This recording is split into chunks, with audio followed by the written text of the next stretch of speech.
La généralisation d'Internet comme outil de travail dans l'entreprise est évidemment une formidable avancée. Mais le constat est sans appel. Si les salariés utilisent majoritairement Internet comme outil professionnel, ils l'utilisent également à des fins personnelles, qu'il s'agisse de surfer sur le net, de relever des mails ou de participer à des réseaux sociaux.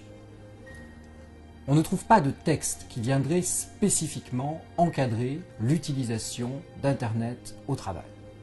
Il appartient en réalité à l'entreprise, à chaque entreprise, au juge lorsqu'il est saisi d'une difficulté, de trouver un équilibre entre les droits et les devoirs des salariés.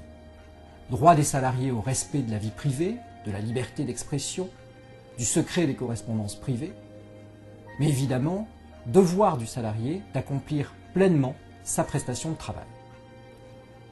Le droit permet donc à l'employeur d'encadrer l'utilisation de l'Internet et de la messagerie sur le lieu de travail.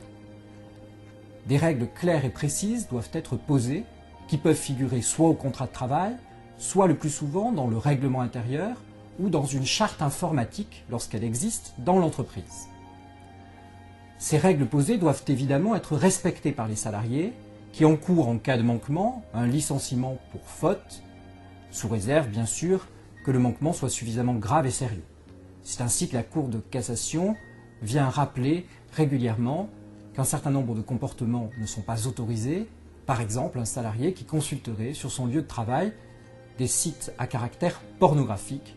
L'employeur pourrait légitimement opérer un contrôle et procéder à son licenciement.